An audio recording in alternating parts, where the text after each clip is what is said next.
Hello, welcome to Microfiche Microphone. I'm Micah, and on this channel we look at microfiche from various different places in the world and in time, and we look at old newspaper articles from the past that are on the public domain. And we look at them with our modern eyes, and we try to make sense of them, how they affect us today. Today's microfiche time capsule comes from the London Magazine, 1768, December, and it is an article entitled Account and Dissection of a Remarkably Monstrous Human Fetus. Just that title will capture your attention, I think.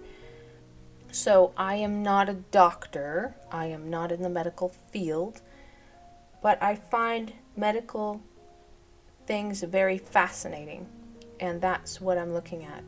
What I'm assuming is that this it's like stillborn child had a number of defects, but calling it monstrous I think isn't very kind. Just to let you know that in 1768 a letter that looks like an F was very often an S. S and F looked very similar back then, so just to let you know, you will see what I mean. So let's take a look. There's also an image, which I will show on and off throughout. Nature has exhibited such a vast variety of monsters, and of so many different species as to seem almost incapable of producing anything more astonishing in this way. So nature produces monsters, huh? I think that calling them monsters isn't very respectful. It is, after all, a human being. And also saying that they're in different species, so they're also in animals. Yeah, it happens. They're called birth defects, and it's not... I don't like the way that they call them monsters. It is a sign of the times, however. A fetus which fell into the hands of that accurate anatomist M. Litter of the Royal Academy of Sciences at Paris seemed to him worthy, however, of some further attention, on account of its resemblance to some of the descriptions of fabulous antiquity. Whatever has been related of the Cyclops was actually found in the conformation of this fetus, which had one eye only, and that placed in the middle of the lower part of the forehead. Yeah, this is actually an actual syndrome, and I have heard of it. I think it's called Cyclops syndrome. Let's take a look. Cyclops syndrome. Okay, that's not what it is. It's a lesion. Arthroscopic treatment. Cyclops lesions. Cyclopia. Oh, that sounds better. Cyclopia. There we go. Cyclopia, named after the Greek mythology character Cyclops, is the most extreme form of holoprosencephaly and is a congenital disorder or birth defect characterized by the failure of the embryonic prosencephalon to properly divide the orbits of the eye into two cavities. Okay. Its incidence is 1 in 16,000 in born animals and 1 in 200 in miscarried fetuses. So this is probably one of the miscarried fetuses. Very unfortunate. So sorry for that poor mother. So the image, I feel like the sketch doesn't actually depict what it looks like, because they're showing two eye holes there that don't have anything in them, plus the third eye in the middle of the skull that actually has an eye in it. But what they just said in that article, Cyclopia, is caused by the eye not separating into two. So it actually doesn't have those two other holes. It only has one in the middle, where the two eyes are still fused into one eye. So that's what it sounds like to me. Okay. They were showing that there were two eyes trying to separate, so they had like two irises, two pupils, sorry, with one iris covering the two of them, and part of the figure. We have indeed heard of such fetus before this, but then their internal structure was never carefully examined into. So this is one of the first ones that was properly dissected, at least in England. The fetus was The fetus before us, figure 1, was born at the end of the 7th month and had been dead some time before its birth, so it was a miscarriage. It was entirely destitute of the organ of smelling, so it had no nose. Why don't they just say that? I'm sorry. The place where the nose should have been was flat and level with the face, covered with the skin without any perforation.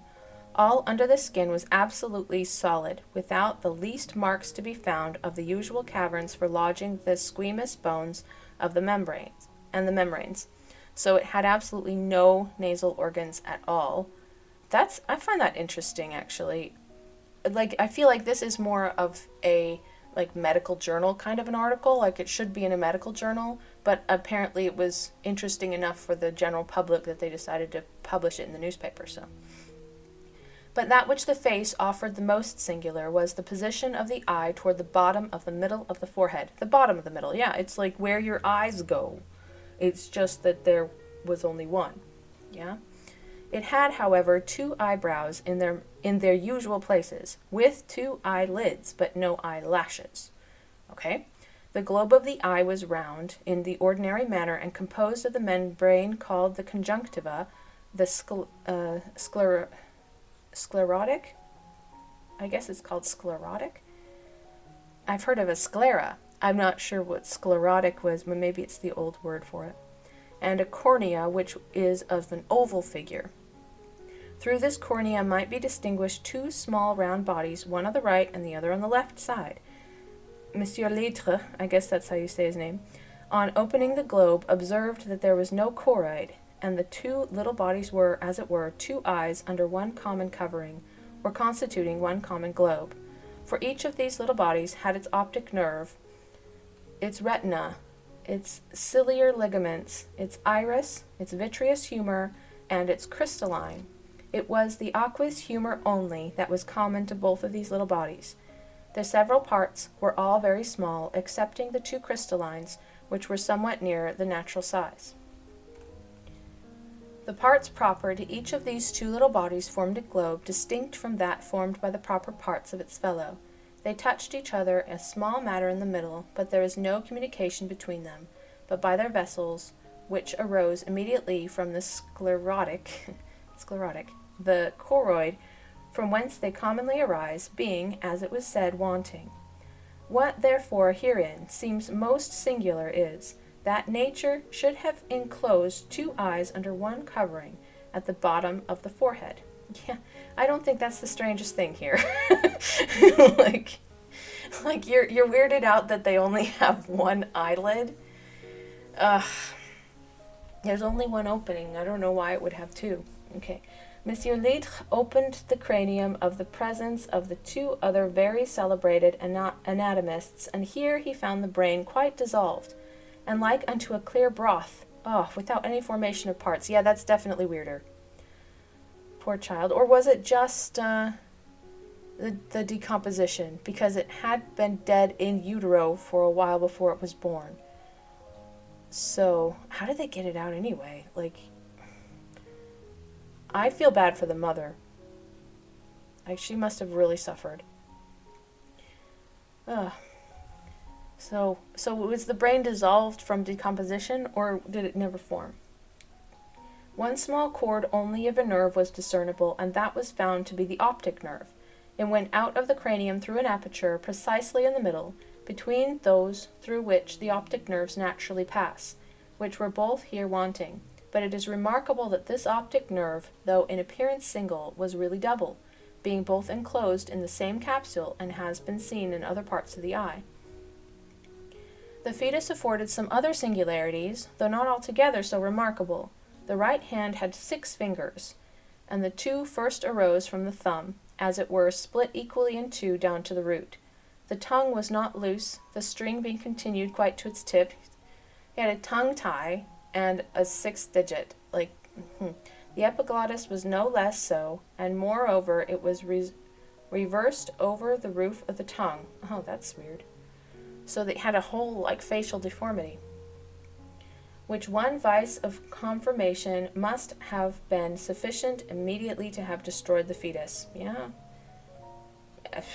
There seems to be so many problems with this face that they wouldn't be able to eat properly, that's for sure. Although it had been brought alive into the world. Okay, then you just lied to me. You just said that it had died in utero at 7th month. But now you're saying that it was born alive? Ugh, that's so frustrating. Although it had been brought alive into the world, as it could not possibly have swallowed anything. Yeah, true story. Besides the parts already mentioned, everything seemed to be in proper order. Figure 2, 3, and 4 show the 2 crystallines enclosed in the same globe. Crystallines, huh? Yeah, they show that the eye had a single optic nerve and that it was split into 2 pupils, but that shared one large iris. Did they show the 6 fingers? Let me 1, 2, 3, 4, 5, 6. Yes, they did. One of the right hand also has 6 fingers, as it was described. And he had a severe tongue tie with some sort of epiglottis problem. Had no nose. Like, it would have been very difficult for this child to have lived. So I'm not surprised that it died so quickly. I don't even think we could have kept it alive today. Does anybody ever live through this? Like,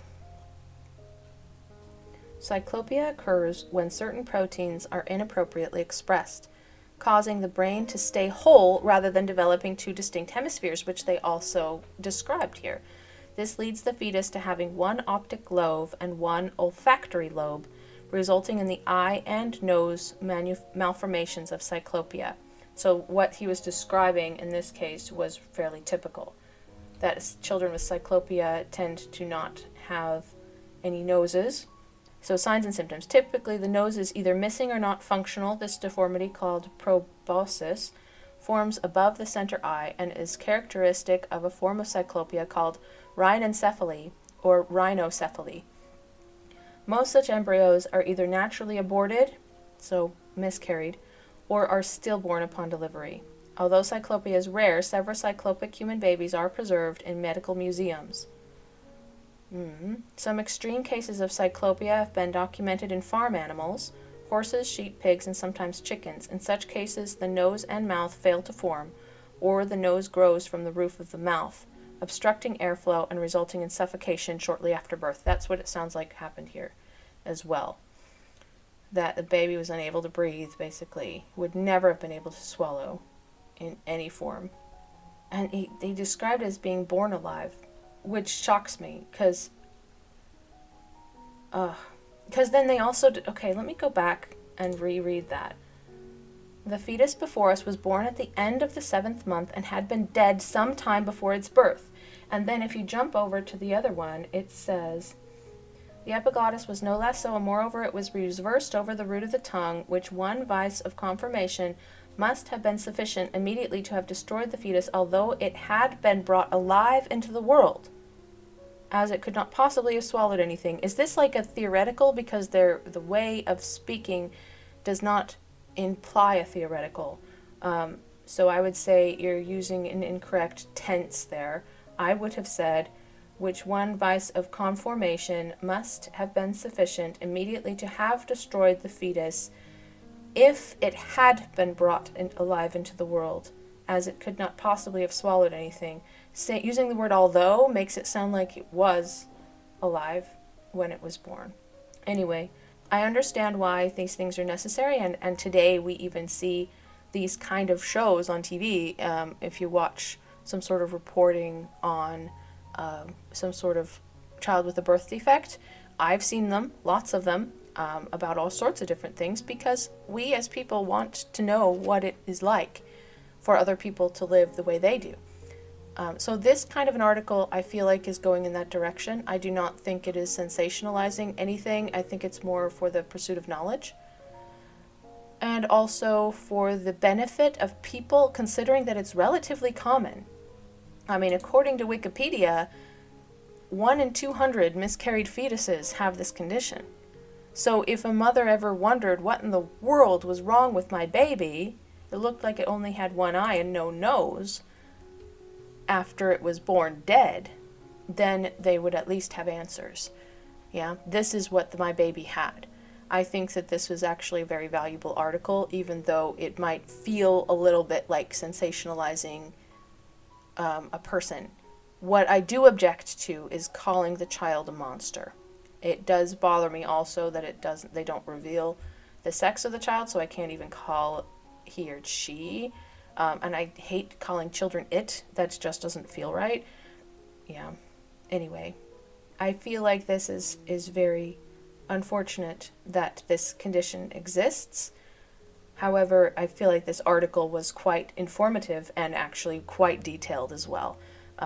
So I do appreciate how detailed it was and medically how much information was there.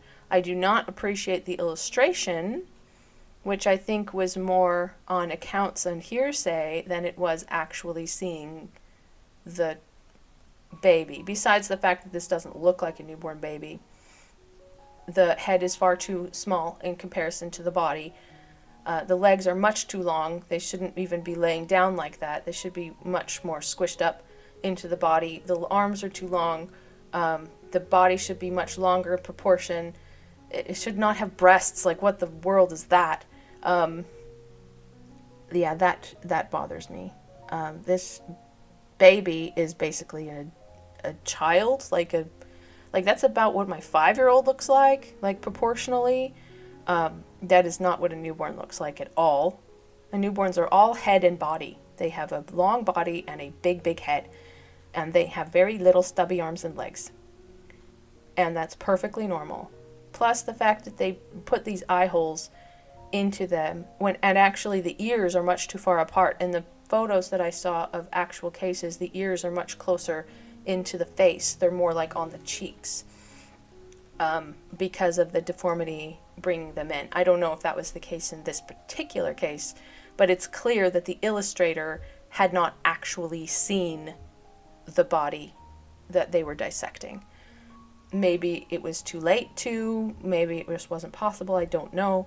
But either way, I find that a little bit sad that there wasn't a true image of the actual baby. I feel like that could have been better done. A good anatomical illustrator could have done that from what was left over from an autopsy. Because they are basically put back together at the end. I don't know if they did it at that time, but they were mostly interested in the face. But all the rest of the body was working. So I find this a very fascinating case. I feel very bad for that mother who had to deal with that, and any mother who has a child with this condition, or any condition that did not allow it to survive past pregnancy, basically. I know how heartbreaking that can be. I personally have not gone through it, however, I do appreciate that other people have, and I very much think that that deserves sympathy. This is a birth defect that is clearly no one's fault, and it's just nature. Nature does this kind of thing. Not something that is under anyone's control. So sorry for the seriousness of this article. It was, however, extremely informative. So I hope to find articles of this nature as well in the future. If you have any suggestions of articles you would like to hear about, or subjects you would like to hear about, or certain newspapers you would like to hear me read from, please leave it in the comments below. I am always open to new suggestions. So once again, I'm Micah, and I will see you in the next video.